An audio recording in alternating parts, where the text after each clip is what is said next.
Media సభ్యులు అదేవిధంగా మిగిలిన భక్తుల సమక్షంలో ఈ పాత్రికేయ సమావేశం నిర్వహిస్తున్నాం. కొన్ని అభివృద్ధి కార్యక్రమాలు కూడా వారు సూచనలు ఆలోచిస్తూ ఉన్నారు. అవి కూడా త్వరలోనే చేపడతాం.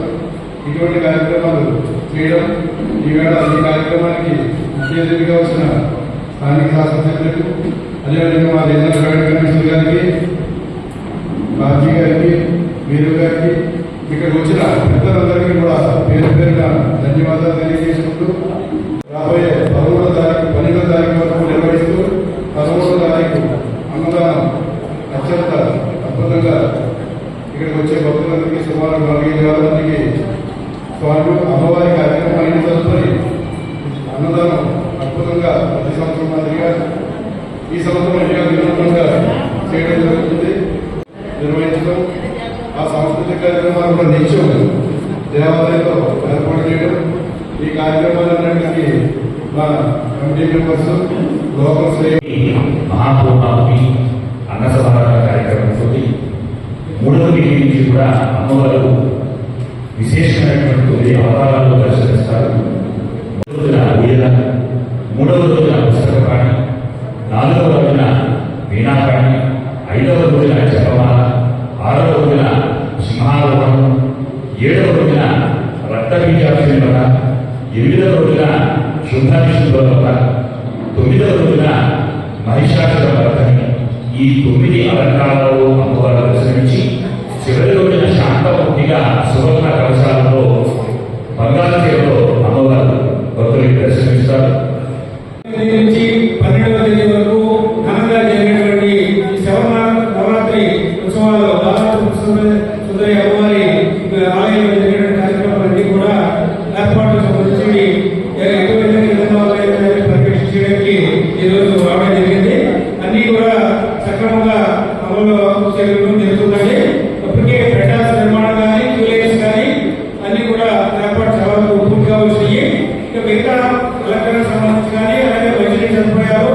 ఇంకా భక్తులు వచ్చేటువంటి ఎందుకంటే వేలాది మంది భక్తులు దర్శిస్తున్నటువంటి ఈ సమయంలో వారెవరికి అసౌకర్యం కలగకుండా దేవాలయ ధర్మాదాయ శాఖ తరఫున మన ఇక్కడ ఈ దాతలు అలాగే ప్రముఖులు అందించేటువంటి సహాయ సహకారాలతో మేము కోఆర్డినేట్ చేసుకుని అందరికీ కూడా ఏర్పాటు చేయడానికి అన్ని సంసిద్ధంగా ఉన్నామండి. అలాగే దేవాలయ సిబ్బంది కూడా తీసుకొచ్చే సహాయంగా మేము ఇక్కడ ఇన్వైట్ చేస్తుందండి. అలాగే పోలీసు వారి అనుసంధానంలో అన్ని రకాలుగా ముందుకి తీసుకురావడం భక్తులకి కూడా అసౌకర్యం కలగకుండా ఉండడానికి అన్ని రకాలతో కూడా చేయడం జరుగుతుంది. కొంచెం దయచేసి మెసేజ్ అన్నమాట రోడ్డు లేకుండా అన్ని రకాలు కూడా చేయాలని కోరుతున్నాం. దాంట్లో భాగంగానే ఈ వాసు ట్యాంక్ కానీ క్లీనింగ్ కానీ అవి శాస్త్రసభ్యులు మీరు కూడా ఏర్పాటు చేస్తున్నారు. ఇకపోతే మేము అంటే శాసనసభ్యుల ఈ దేవాలయాన్ని అప్పగించిన తర్వాత తత్పూర్వంగా డిప్యూటీ కమిషనర్ 5 నెలల 20 రోజుల్లో 7,58,000 రూపాయలు కమిషన్ రావడం జరిగింది. గత 6 నెలల్లో పోల్చుకుంటే అవ్వదు. ఎందుకు 6 నెలల్లో 3,75,000 వస్తే ఇప్పుడు రూపాయలకి ఆదాయం రావడం జరిగింది. నిన్న 4 రోజుల క్రితం ఒక అజ్ఞాన భక్తుల పేరు చెప్పడానికి ఇష్టపడలేదు. ఆ విషయాలు రసీదు తీసుకున్నాను జరిగింది. అలాగే నిన్న రాత్రి ఒక భక్తుడు వచ్చి అమ్మవారికి ఈ 10 రోజులు కూడా అలంకరణలో ఒక కిరీటం కావాల్సి వచ్చింది. అది మా పూజారి గారు సుబ్రహ్మణ్యం గారు ఒక భక్తుడిని కోరడం, ఆయన వెంటనే దాన్ని స్పందించి సుమారు 2 కేజీలు పైన ఒక వెండి విగ్రహాన్ని తీసుకొచ్చి కవచం ఈశ్వరుడి దగ్గర పెట్టి నేను సాయంకాలం ఒక ఏడాది కూడా జరిగింది.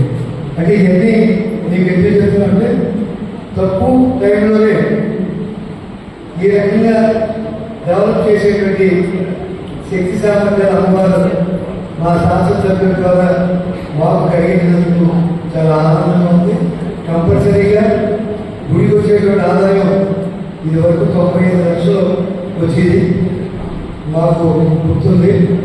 ఈ ఏడాది నుంచి ఈ 5 ఏళ్ళలో ఎంత వీలైతే అంత ఎక్కువగా ఆదాయాన్ని పెంచాలి అనేటువంటి సత్సంకల్పంతో ముందుకెళ్తామని చెప్పి మీ అందరికీ తెలియజేస్తున్నాం. అలాగే ఆఖరి రోజు కూడా చాలా రష్ ఉంటుంది. మిగిలిన రోజుల్లో కూడా ఈ గుడిలో మీ అందరికీ తెలుసు విపరీతమైనటువంటి పొక్కిసారి జరుగుతుంది.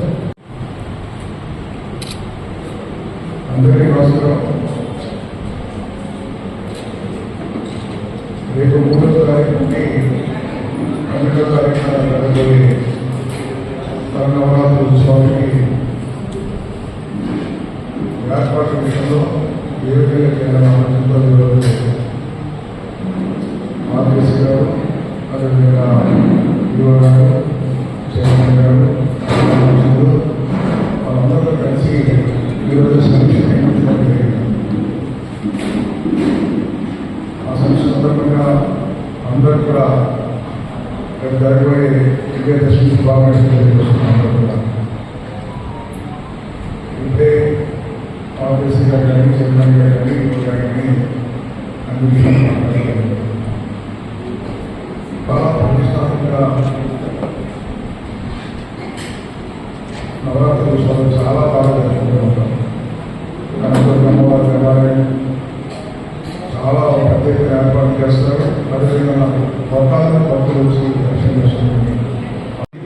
అమ్మ దైవమే రేపు ప్రజలకు విధంగా అభివృద్ధి చేసి ముందుకెళ్ళాలి. రాష్ట్రాలను చేస్తూ రాబోయే భవిష్యత్తు అమ్మ దైవంతో ఈరోజు రాష్ట్రంలో ప్రజలు ఏవైతే కోరికలు కోరుకుంటున్నారో, ఎవరైతే వ్యక్తిగతంగా జీవితంలో ఏవైతే కోరికలు కోరుకుంటున్నారో ఆ కోరికలని నెరవేరాలని, భవిష్యత్తులో అనుకునేది జరగాలని అమ్మ దైవంతో భగవంతుడి అనుగ్రహంతో ఆయుర్వేదించి అందరూ సాధ్యం ఉండాలని ప్రజలందరికీ అమ్మ దైవంతో కోరుకుంటూ మీ అందరూ